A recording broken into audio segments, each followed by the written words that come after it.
Good morning students. कल हम लोगों ने तीसरे का 2 क्वेश्चन पढ़ लिया था। आज से तीसरे का तीसरा क्वेश्चन पढ़ेंगे जो है x गुणे ऋण 5/4 बराबर 1। मान लीजिए इसे आपको हल करना है। क्या करेंगे? मैंने आपसे बताया था कि न्यूमेरिक वैल्यू को न्यूमेरिक वैल्यू की ओर भेजते हैं, यानी जो अंक वाली संख्या होती है अंक की ओर जाना चाहती है।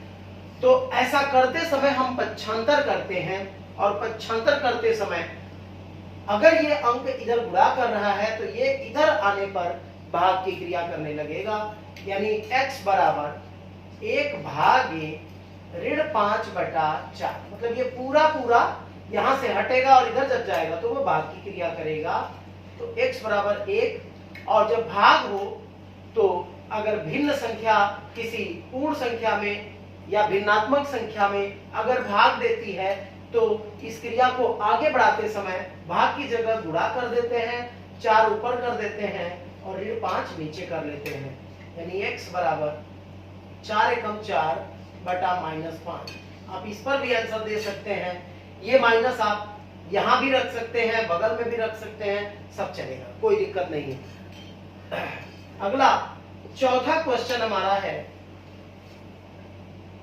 कि x गुणे ऋण 6/7 बराबर 1। तो इसको आप समझ सकते हैं कि ऋण से ऋण कट सकता है, तो उसको खत्म कर देंगे। तो x गुणे 6/7 बराबर 1। और इस तरह से जैसे आगे इन सब सवालों को आपने हल किया था उसी तरह से अब इसके आगे आप जा सकते हैं। तो इसके आगे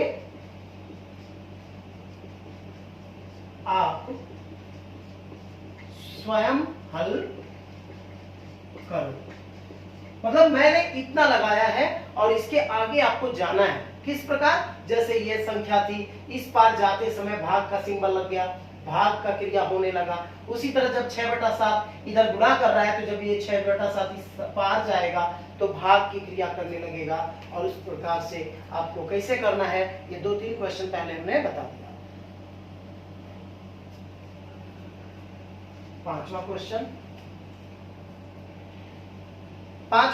आपका है कि ऋण 5/4 गुणे 4/5 बराबर x। मान लीजिए ये चीज है और x का मान आपको ज्ञात करना है। तो आप देखो अंक की ओर अंक पड़ा हुआ है, आप इसको हल कर सकते हो, कोई दिक्कत नहीं है। 5 से 5 आप काटेंगे, एक बार में कट जाएगा। 4 से 4 कट सकता है, 4 एकम 4, 4 एकम 4, यानी 1 एकम 1/1 एकम 1। और ये माइनस इस माइनस से कैंसिल हो जाएगा, या ऐसे भी समझ सकते हो, ये माइनस और ये नीचे वाला माइनस नीचे लगाता है बराबर x। माइनस से माइनस आगे चल के कट जाएगा तो ये हो जाएगा 1/1 का मतलब 1, और ये माइनस माइनस खत्म बराबर x। तो 1 बराबर x या x बराबर 1, ये या का सिंबल आप देते रहते हैं। ये क्वेश्चन हल करना मेन नहीं होता, क्वेश्चन को ढंग से लिखना भी एक तरीका है। जो अच्छे बच्चे होते हैं वो इन सारे चीजों का ध्यान रखते हैं, तो इसलिए आप इस तरह से इसको हल कर लेंगे। तो ये 5 तक मैंने बता दिया, आगे समझें। अब हम लोग पढ़ेंगे इसका 6वां क्वेश्चन।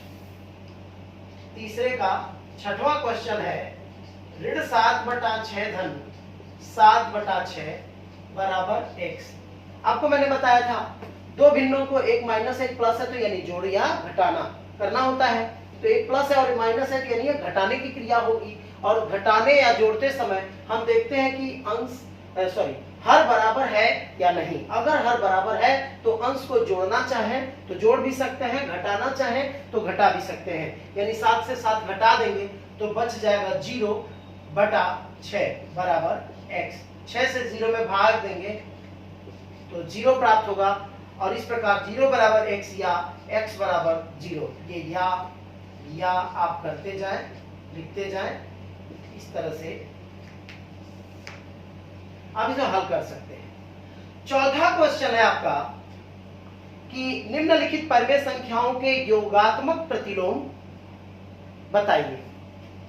योगात्मक प्रतिलोम। जैसे मान लीजिए कि पहला दिया है 1/2, इसका योगात्मक प्रतिलोम।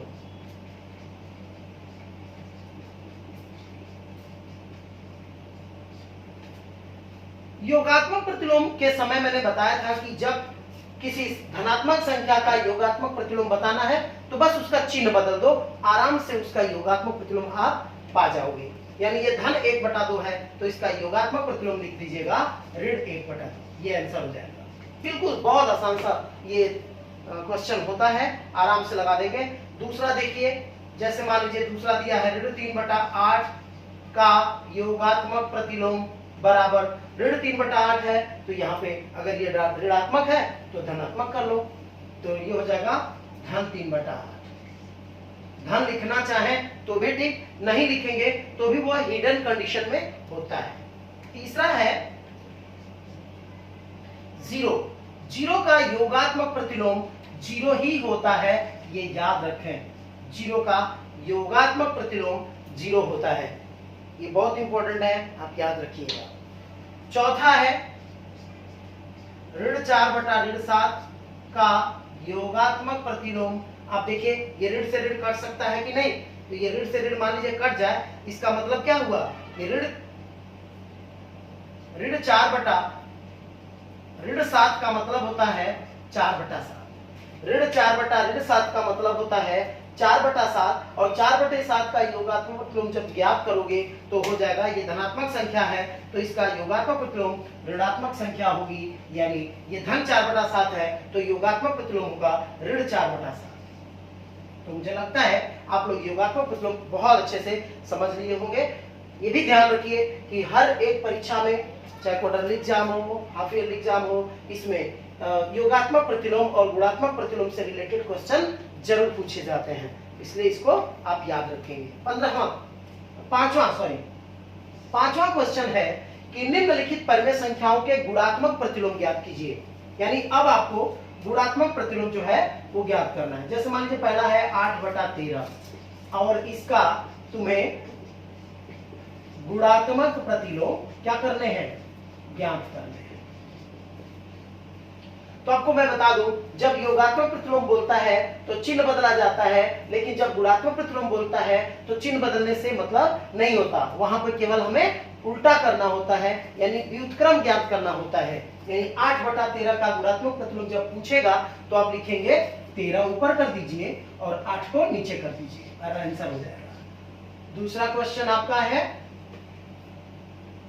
मान लो ऋण 6/19 और इसका गुणात्मक प्रतिलोम यदि पूछ गए तो आप कर देंगे 19 को ऊपर कर लो और ऋण 6 नीचे कर लो। इस तरह से आप कर सकते हो।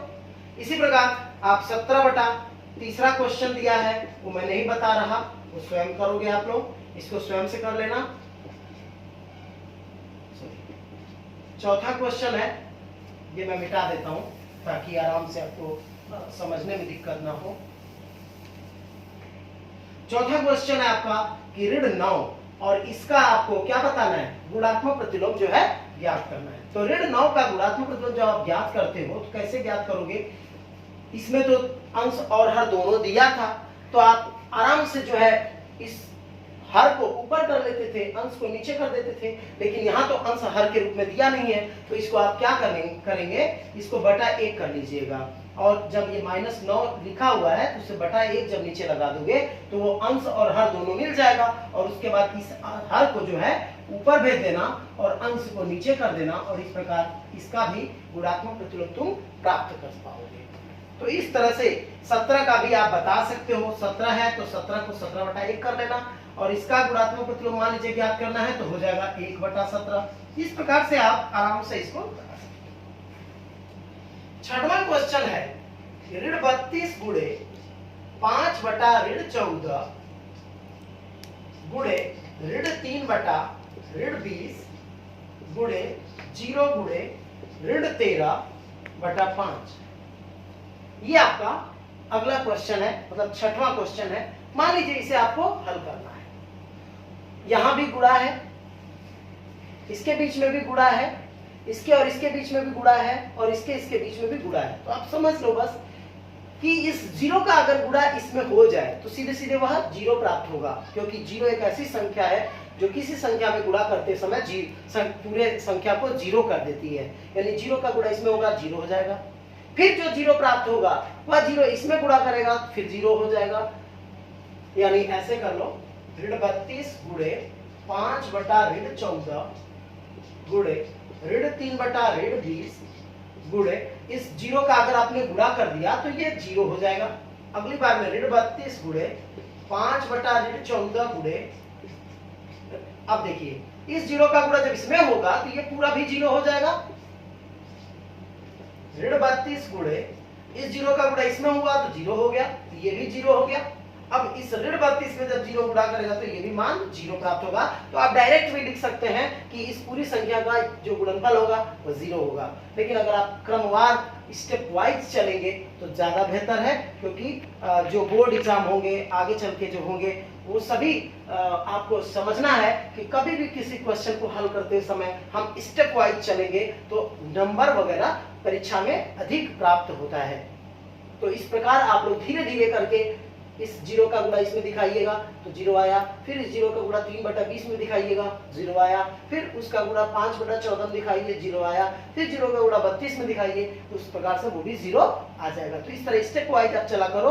इससे ये फायदा होता है कि बोर्ड एग्जाम में आपको, जब आप हाई स्कूल में जाएंगे या इंटर में जाएंगे, जब बोर्ड एग्जाम में आप परीक्षा लिखेंगे तो उस समय आपकी ये आदत बहुत काम आएगी, और जब आप स्टेप वाइज कोई काम करेंगे तो उसमें नंबर भी अच्छे प्राप्त होते हैं। तो तब तक के लिए धन्यवाद, और हम लोग कल मिलेंगे।